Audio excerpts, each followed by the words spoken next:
Hello everyone, Richie here. We're going to take a look at a song that I'm kind of perplexed on if I like it or just sort of like it or don't like it at all, which is kind of strange.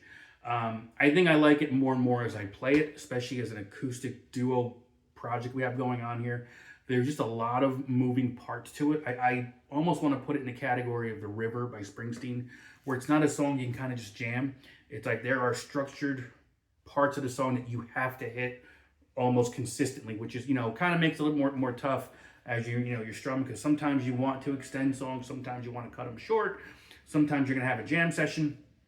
You can't do any of that with this song, so you've got to it's got to be properly done, which is probably why I didn't like it at first, but I like it now and I like it more as we play it. So this is Read My Mind by the Killers, but what we're kind of using as a guide here is what we've done for the band, our band Neon Flannel. Brandon Flowers did an acoustic version. I guess like an in-person radio station type of gig, I guess it was, with a different band that he has. I don't know much about the history there, but it's going back maybe 10 years, if not longer. So, and it's funny, it sounds very similar, but very different from the original. So I'm going to walk you through how we do this. It's pretty accurate to the version you would find that's out there on YouTube as far as that acoustic version. We have made a couple slight changes at the very end, just for the flow of it. Especially for me, just certain things seem to flow better as we did it. But for the most part, the tune is there if you want to, play along note for note. It'll be what you see on that video there. The one difference here is that I believe it's a half step higher than what I'm doing right now. We tend to do it just in an open, I wouldn't say open, but just standard tuning. I'm actually at a 436, believe it or not quite 440. And they have a capo on it for that to bring it up a half step. So, but the chord shapes are there, so you can play along. We'll take a look at this one. We'll see how it goes, all right? And you'll let me know, I'm sure, in the comments. So let's take a look at this one, Read My Mind.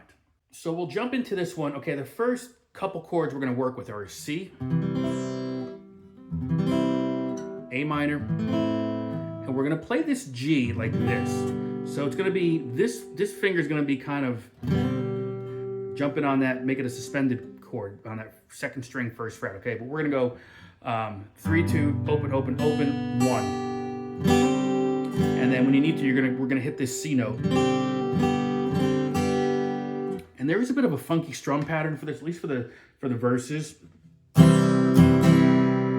That's how we do this C chord.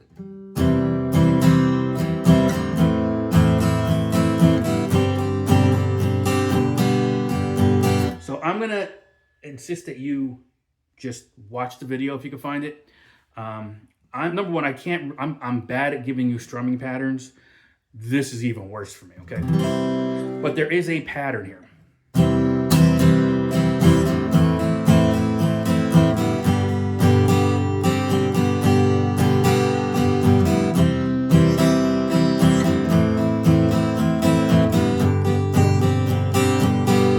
So it's C for a count, A minor for a count, G for 2 counts.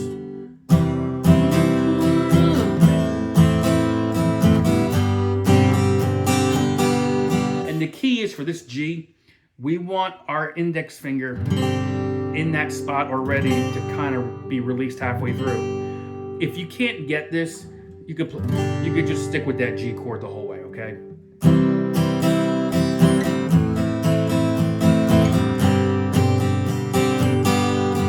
And the key here, if you want to kind of think of a little hint, you've got this index finger is ready here for the C. It's ready here for the A minor. And you can leave it planted there and go into that G.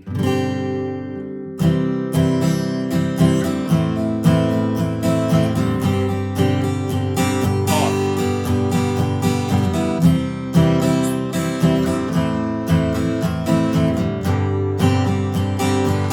Okay, so that's going to be your pattern for the verse. And it's going to be, and that's your intro as well, okay?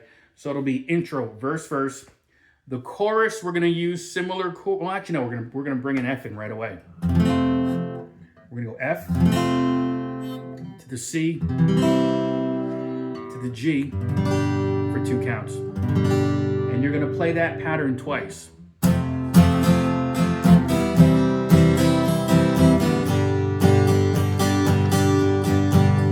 it's going to repeat.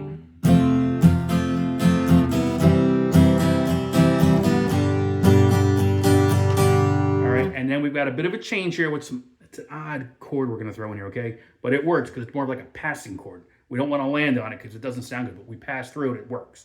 We're going to go F, F, F, to the C,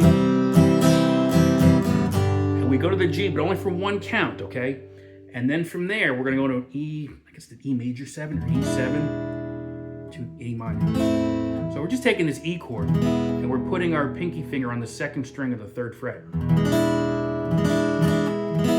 You hear that? To the A minor.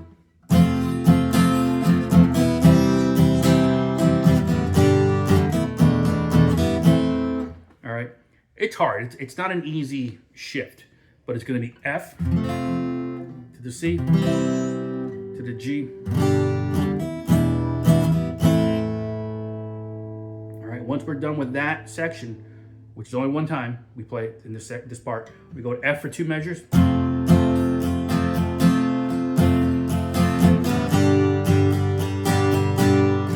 So that F, double F, and that double G get us back into, that's basically your chorus at that point, what we just did there. So that will get us back to the verse. We'll play another verse. We're going to play another chorus, okay? Coming out of this chorus now, this is where I kind of make the comparison to the river with very structured sections that you have to, I mean, you don't have to, but you should.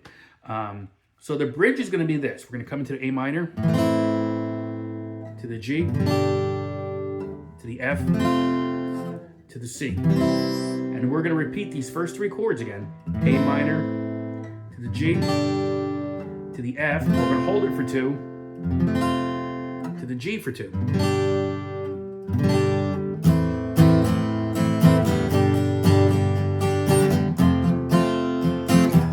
Next line.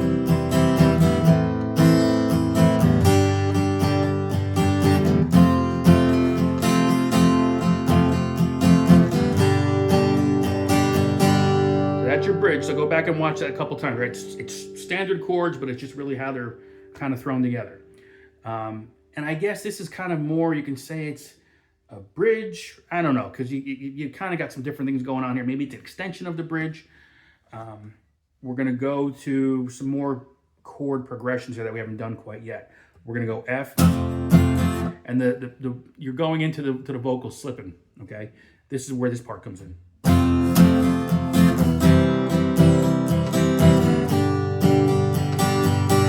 First line to that, F, C, G, G, okay? Next line, it's gonna be the same thing actually, so you can do that twice. The 3rd line will be A minor, G, F, C, A minor, G, F, and we come back to that G, and we hold that G as long as you want at that point, and we go back into that.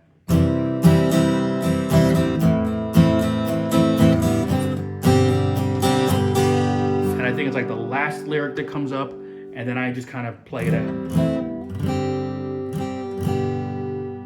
All right. There is a lot going on here, but those chords I gave you are kind of what you need. So again, you've got the verse, which is also your intro section. You've got the chorus, which we went over.